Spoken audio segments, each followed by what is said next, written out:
Hello students, आज हम discuss करेंगे रेशियो एंड प्रोपोर्शन के ऊपर और आज है इसका लेक्चर नंबर 2। पिछले क्लास में हमने क्या डिस्कस किया था? हमने ये डिस्कस किया था कि रेशियो जो है वो आता कहाँ से है और इसका हिस्ट्री क्या है। इरेशनल नंबर जो है वो पाइथागोरियंस ने दिया था और रैशनल नंबर्स का जो कॉन्सेप्ट है रेशियो का वो मेरा किसने दिया था? वो मेरा दिया था यूक्लिड ने। किसने? यूक्लिड ने।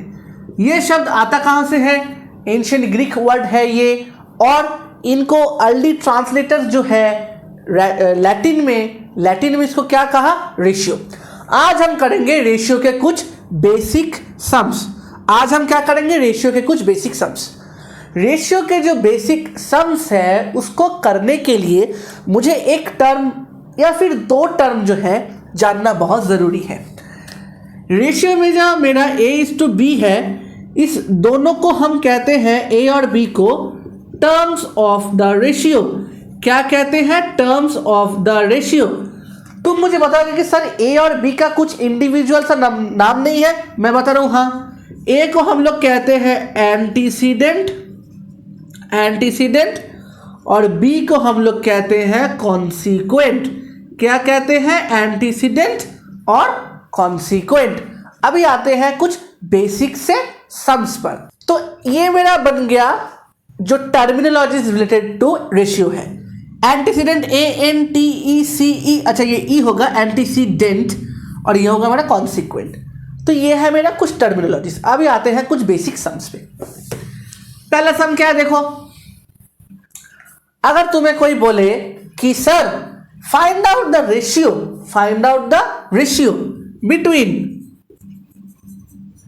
the total number of fruits in the basket to the number of apples present in the basket, where the fruits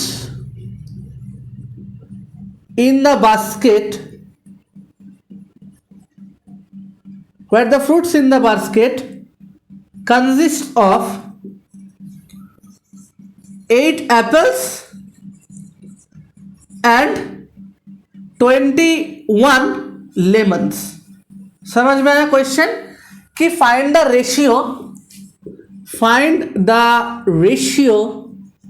between the total number of fruits in the basket to the number of apples present in the basket, where the fruits in the basket consist of 8 Apple और 21 lemon. ठीक है, तो एक basket है मेरा। Total number of fruits क्या बनेगा? Total number of fruits ये क्या बनेगा? 8 + 21 जो कि है मेरा 29। अभी क्या मांगा है? देखो, ratio between the total number of fruits, मतलब रिक्वायर्ड रेशियो RUQD रिक्वायर्ड, अच्छा पूरा ही लिखते हैं, चलो। Required ratio is what? अच्छा देखो, पहले क्या होगा? टोटल नंबर ऑफ फ्रूट्स होगा, वो है मेरा 29 क्या मांगा है? टोटल नंबर ऑफ एप्पल्स, वो क्या है मेरा? 8। That means my answer is 29:8। ठीक है, अभी आते हैं दूसरा सम पे। ये एकदम बेसिक था समझाने के लिए, एक रिवीजन टाइप था कि रेशियो का सम होता कैसे है। अभी देखो, अगला सम पे आते हैं। अगले सम को करने के पहले मैं थोड़ा सिलेबस को लेकर डिस्कस करना चाहता हूँ। रेशियो में क्या है? रेशियो में है मेरा कुछ फॉर्मूला रिलेटेड सम्स, कुछ कॉन्सेप्ट रिलेटेड सम्स, कुछ वर्ड प्रॉब्लम्स है मेरा, जैसे number of students pass fail, ऐसे टाइप के कुछ। और क्या है तुम्हारा? प्रोपोर्शन जो है। प्रोपोर्शन का मतलब क्या होता है? थोड़ा समझ लो। प्रोपोर्शन क्या होता है? प्रोपोर्शन मतलब ये होता है कि अगर कोई स्टेटमेंट जो है, अगर वो स्टेटमेंट क्या है कि अगर वो स्टेटमेंट मुझे कहता है कि कोई भी दो रेशियो अगर इक्वल होते हैं, मतलब कोई भी दो रेशियो में अगर मेरा इक्वालिटी होता है, तो इसको मैं प्रोपोर्शन कहता हूं। इसको मैं क्या कहता हूं? प्रोपोर्शन। प्रोपोर्शन को लेकर बहुत सारे सम्स है, फिर तुम्हारा जो भी है मैं उसको कवर करने का कोशिश करूंगा। अगला सम जो है उससे फोकस करो। रेशियो सम को करने के पहले थोड़ा रेशियो का कुछ बेसिक फॉर्मूला सीख लो और रेशियो के रिलेटेड कुछ टर्म्स जो कि MCQ में आने का चांसेस बहुत है।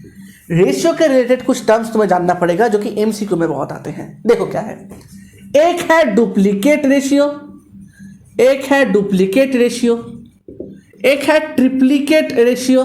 क्या है? एक है ट्रिप्लीकेट रेशियो, एक है सब डुप्लीकेट रेशियो। सब डुप्लीकेट, अब जैसे मेरा सब डुप्लीकेट रेशियो बन रहा है, मेरा जो है सब ट्रिप्लीकेट रेशियो भी बनेगा, सब ट्रिप्लीकेट रेशियो। और लास्ट में क्या होगा मेरा? Reciprocal ratio, reciprocal ratio. अब ये जो है रेशियो, ये पांचों रेशियो में किस ओरिजिनल रेशियो को निकालूं? तो मेरा ओरिजिनल रेशियो कुछ होगा, जैसे मान लो मेरा ओरिजिनल रेशियो है मेरा capital A is to capital B, इसका मुझे डुप्लीकेट रेशियो करना है, तो क्या होगा? A square is to B square. मतलब जो मेरा न्यूमरेटर है, जो मेरा एंटीसीडेंट है, और जो मेरा कॉन्सिक्वेंट है, मतलब जो मेरा डिनोमिनेटर है, ऐसे इसको तुम स्क्वायर कर दो, होल स्क्वायर कर दो, जो बनेगा वही तुम्हारा डुप्लीकेट रेशियो है। अब ट्रिप्लीकेट क्या है? A cube is to B cube. अब मुझे बता सकते हो कि सब डुप्लीकेट क्या है? सब डुप्लीकेट मतलब क्या होता है, कोई बता पाएगा? यस, सब डुप्लीकेट मतलब root, square root of the antecedent is to square root of the consequent. Sub triplicate क्या है? Cube root, cube root of the antecedent to the cube root of the antecedent to the cube root of the consequent. मतलब ये क्या है?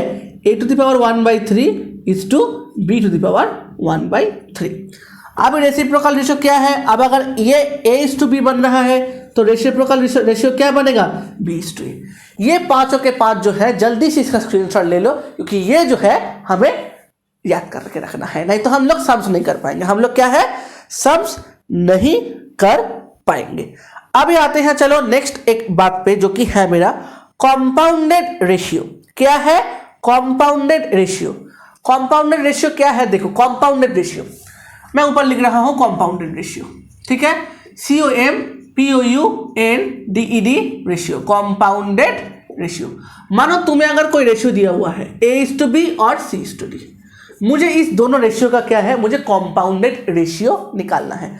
तो कॉम्पाउंडेड ratio जो है वो मैं कैसे करूंगा? देखो, सिंपली जो है इसको मल्टीप्लाई कर देना। कैसे मल्टीप्लाई करूंगा? देखो, antecedent with the antecedent, that means the compounded ratio of A:B and C:D is AC:BD।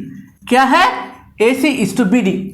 अब अगर मुझे कोई बोले कि सर अगर मेरा 3 रेशियो है A:B, C:D और E:F, तो मेरा यहां पे जो है, यहां पे कंपाउंडेड रेशियो क्या बनेगा? यस, यहां पे मेरा बनेगा A:C:E is to B:D:F। यह है मेरा कंपाउंडेड रेशियो फॉर 3 रेशियोज। मिटा दे? हाँ मिटा दे। चलो इसे स्क्रीनशॉट ले लिया तुमने, बहुत अच्छा। अभी देखो कुछ सम्स पे आते हैं, इसी को लेकर हम लोग सम्स करेंगे एकदम बेसिक, जो कि एमसीक्यू में आने का चांसेस ज्यादा है, या फिर शॉर्ट क्वेश्चंस पे। Find the sub duplicate ratio of 16:49। Find the duplicate ratio of, क्या है? Duplicate ratio of 3:5। Find the triplicate ratio, of 4:3। तो ऐसे करके बहुत टाइप के सम आ सकते हैं, ठीक है? मैं थोड़ा इसको लेकर डील कर रहा हूं। अगर रेसिप्रोकल रहा तो बहुत ही अच्छा। Find out the reciprocal ratio of 3:5। क्या होगा? 5:3। ये बहुत इजी है। देखो सब डुप्लीकेट रेशियो कैसे निकाले, सब डुप्लीकेट रेशियो जो है वो कैसे निकाले? आंसर, सब डुप्लीकेट रेशियो ऑफ 16:49 क्या होगा? कोई बता सकता है? इसका स्क्वायर रूट होता था, मतलब √16:√49। ये क्या होगा? 4:7। आ गया मेरा आंसर। इतना ही है मेरा आंसर। क्या करना है? देखो, डुप्लीकेट रेशियो ऑफ 3:5। तो सेकेंड आंसर क्या होगा? Duplicate ratio of 3:5। ये क्या बनेगा मेरा? स्क्वायर होगा ना, डुप्लीकेट है तो 3² क्या होगा? 9:25। थर्ड वाले का आंसर क्या होगा? जल्दी बताओ। कर लिया तुमने? अब देखो आंसर क्या आता है। ट्रिप्लीकेट रेशियो ऑफ 4:3 क्या होगा? सिंपली जो इसका क्यूब बनेगा।